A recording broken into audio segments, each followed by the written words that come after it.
Okay, good afternoon. Welcome to Iyun Benzion. Today's daf is Kesubos Yud Beis number 12.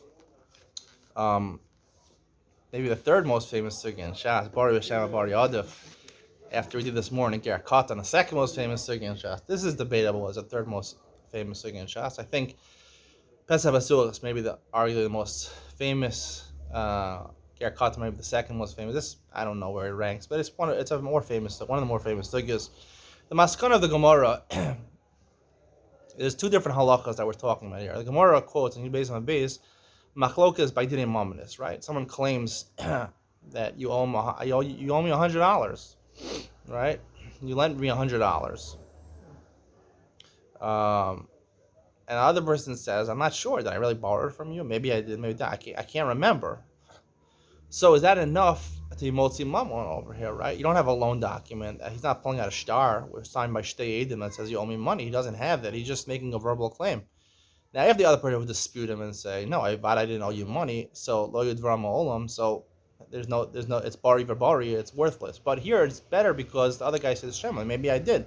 So is bari v'shema bari adif? So it's machlokas between Rav Yehuda and Rav Huna say bari v'shema bari adif. It's enough to be motzi the mamon because he's shema, and the other one, Rav Nachman and Rav Yochanan say pater. He doesn't have to pay him the money. Why not? So it's very clear. The Gemara says it doesn't say because they hold bari v'shema bari is not adif. Bari is adif b'shema. It is a better time than shema. The reason is because uki mamona b'cheskas mare, because it's cheskas mamon. Whatever money I have in my possession belongs to me. You want to tell me that I borrowed from you $100? I didn't pay it back. Prove it to me, right? Hamotzi michaber al raya. You want to remove money from my chazaka? You have to bring a raya. A raya is shtei edim. A raya is a rov. If you don't have those things, you can't be motzi the moment. And we paskin like this. We paskin like Rav Nachman and Rav Yochanan that hamotzi michaber al raya and bari v'shema is worth something, but it's not good enough to be motzi mamon over here. However, we also paskin in our Mishnah. Our Mishnah has a case where they get married, and he says, "I didn't find him psulim. She's not a virgin." And then she's saying, "Why? What happened? Right? When we signed the contract, the marriage contract, the suva, it says I was a psula. I agree that I was a psula." She says, "What happened? I was raped after the Eriston. That's your fault. You lose out. I still get my ksuva and masayim." And he says, "Maybe." He says, "Shema." She's saying, "Vada." That's what happened. He's saying, "No, Shema. Maybe actually you were nivelis before it, and you tricked me. Either the marriage is a void, or I don't have to give you anything." So what's the halacha over here? So we passed in like Rabbi Gamliel. The Gemara makes clear on Yud Gimel and Aleph on the top. That's how we passed like Rabbi Gamliel in our Mishnah that she isn't that menace. So how could that be? If we passed in that Bari V'Shem, all she has a Bari of Vade claim. He has a Shema claim.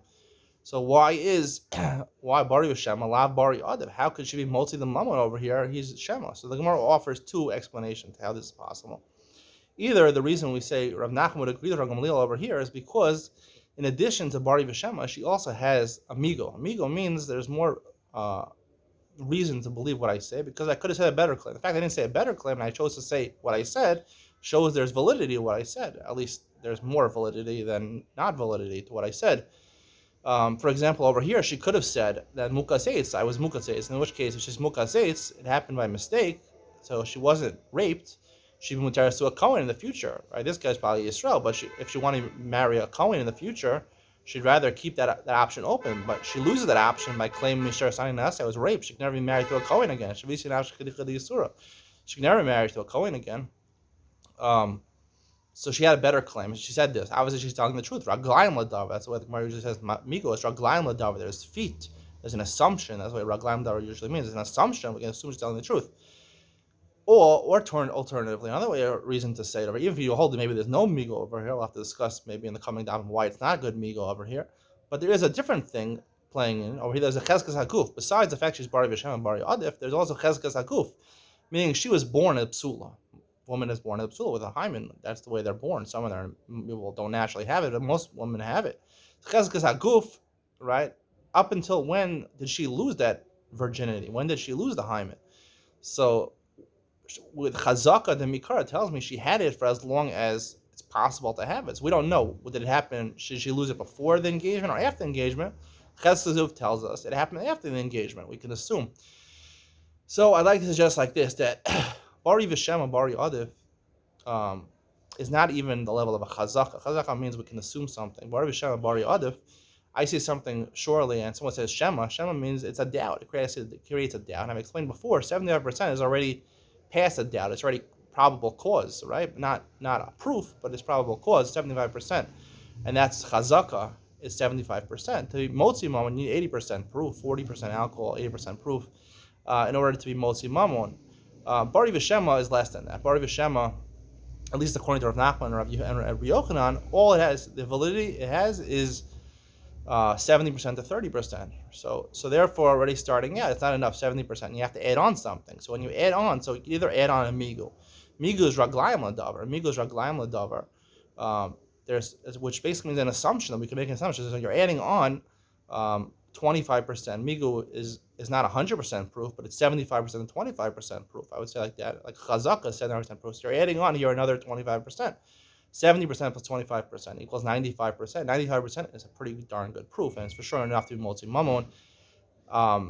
And also, even if you don't hold of migu over here, chazaka of guf, cheskas of guf is the same lashon as cheskas mamon. It means an assumption. We can assume that's not 100% proof, but it's 75% proof. So it's again 25% added to your 70% of bari shem bari ba'adav. So therefore, it's 95%. So either way, you have 95%, which is good enough. Not just to be motzi mamon, but also it can be explained by Isura also, we're not cheshin on the miyuta. Only with 90% are we cheshin on the miyuta. Meir makes a gzeira derabanan, 80%, 90% cheshin on the miyuta. 95% is the point where we assume psik reisha. Psik reisha, if something happens 90% of the time, it's called a psik reisha. It's almost like a vadai. It's karav levadai. And therefore, in that case, Meir is not cheshin on the miyuta.